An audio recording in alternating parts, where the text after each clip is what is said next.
we were just starting to talk about EC and fertilizer concentrations and how we can be very specific in how we deliver them to our plants. If you remember when we were talking about seedlings, how we were saying you need to read the seed package to give you an idea of virtually everything you need to do with your plants as you grow them on. These are two of the old packages from Petunias. This is a Petunia, the Shockwave Denim. It tells me the light intensity, the grow on temperature, the plant height. But then it'll say, do not cover seed, needs light to germinate. We talked about that. But then fertilization, 100 to 175 parts per million nitrogen in a balanced fertilizer. And again, they're not saying a specific brand, but most commercial fertilizers are in a balanced mode. We don't have to talk about that here. There's a lot of data and research on that, but just they're balanced in the ratios of different nutrients to different nutrients. Now this is a Easy Wave Burgundy Star, and instead of 100 to 175, the fertilization rate on this is 225 to 300 parts per million in a balanced fertilizer. If I had just been watering my seedlings with plain water, by this point they still would probably just be very small. Let me pull out one tray. These are Petunias that I put in, a month and a half ago, and I've been following the fertilizer regimen. You can see they're already setting blooms. These we will transplant this week into hanging pots to be ready for Mother's Day. But these have been on about a 250 parts per million nitrogen program. If they hadn't been, they'd been about a third the size. So again, it's that important. If we look at how do we get to that level, again, we're keying off of nitrogen. And one of the reasons that I like using commercial fertilizers developed for the commercial market is they will allow us to be very specific in how we deliver our nutrients. If I look at a bag of Jack's, which is a really good commercial fertilizer that I use, I can read the back, and the key thing I look for here, it will say mixing tips for an EC of 0.86. That will equate to 100 parts per million of nitrogen. What EC is, again, we use a meter. EC stands for electrical conductivity. If I take a cup of plain water, in fact, let's take a cup of distilled water or RO water, RO being reverse osmosis.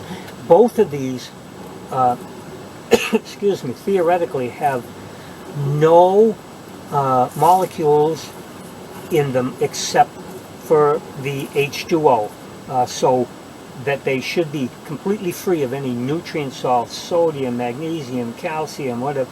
So if we're using RO or distilled water, and I took an EC meter, and the way that an EC meter works, it just has a little probe that we stick into the water, and a little tiny electrical shock is delivered, current is delivered through the probe. What the probe measures is how well that electricity is conducted in the water. If there's nothing but hydrogen and oxygen molecules in here, in theory, and again we're going with a lot of generalizations here, in theory we should get no electrical conductivity. So if this were distilled or RO water, I would turn the meter on, put the probe in, hit the electrical conductivity button, and I should get a reading of 0. But because we're using well water or city water, most of you have probably looked at your water times and either saw the ring on the toilet or the brown, or smelled a little bit of hydrogen sulfide, or your soap doesn't bubble up. That's because water generally will contain varying amounts of different minerals, magnesium, calcium, iron, that are all actually nutrient salts. And most of these from your high school chemistry are either positive or negatively charged, which, if you remember back to your science, will also mean that they will conduct electricity to a certain level. So the more minerals you have in water, whether they're from your well or rainwater, because they're in everything, now instead of getting the zero that we got with distilled water, if I turn the meter on and turn it and put it into a cup with, say, well water from our house here, I may get a reading of something like 0.3. Now, if I took that well water and I took a little tiny pinch of the fertilizer and put it in, because we're adding ions that have a charge, like magnesium, iron, calcium, chlorine, so these all now will increase the conductivity within the cup.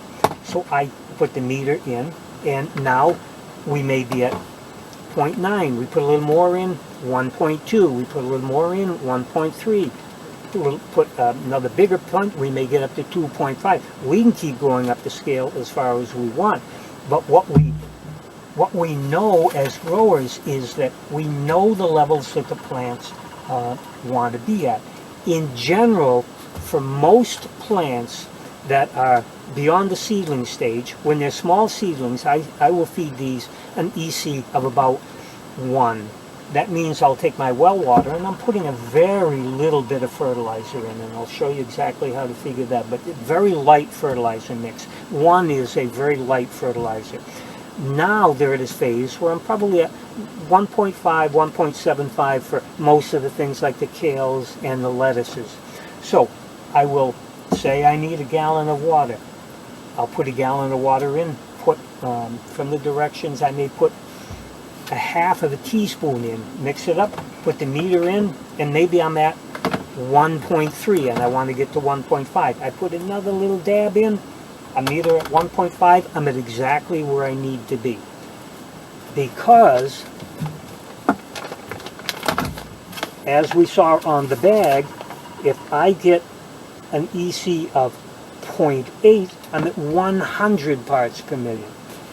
If I get to an EC of 1.5, I'm almost double, so I'm going to be at about 175. I know exactly where I am, and because I'm with a balanced mix, I know that all of the other nutrients are in the proper ratio from what I need. So as a commercial grower, it's that important to meter and know exactly where we are, and to know from the different plants that I have, as the plants get bigger, I have to gradually increase the fertilization rate. So I make up a 50-gallon drum. I'll usually put about a cup in, take my EC meter, get to an EC level that I want to be at, which right now is about 1.5, and I know that I'm right on the mark for what these plants need. So here's the next essential thing to know. As commercial growers, and virtually every recommendation that comes out of the agricultural and extension research labs is based on what we call a continuous feed program. If I know, or I look at this from Cornell and it says that on stage 3 of the tomatoes, I want to be at a nitrogen level of 190, that means that research has showed that plant wants that level of nutrient available constantly. When the lights are on and during the day, that's when the plant is eating and transpiring. Next morning when it gets up, just like you want breakfast, that plant wants that 190 parts per million of nitrogen. So with your plants, just like in a commercial grow, if you're growing in a container on the deck and you're growing peppers, onions, eggplants, tomatoes, they need this same nutrient level. So we're using something like a Lambert's with no nutrients in it, so we're not competing with what might be in there. Every time you water, every day, every time you water with your fertilizer at a concentration of that 190 parts per million nitrogen. Every time.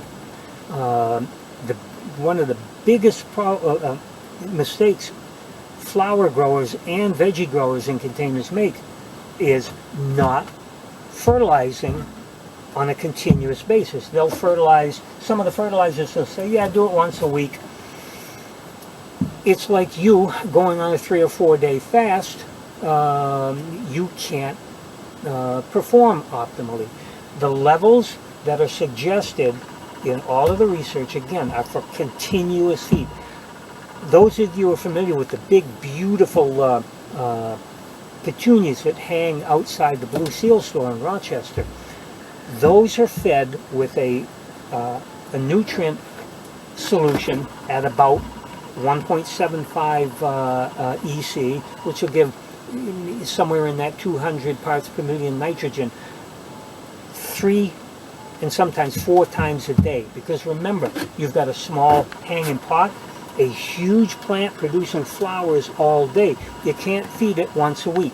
Every time those are watered, so they're watered and fed, which is what we call fertigated, 3 times a day. They never get plain water. And the same thing with you. If you're growing tomatoes, eggplants, peppers, whatever, you're going to want to be feeding with a level somewhere around 150 parts per million of nitrogen every single time you water, every day. And if you water twice a day, then they're going to get fed twice a day. And we'll show you exactly how to reach that level on here.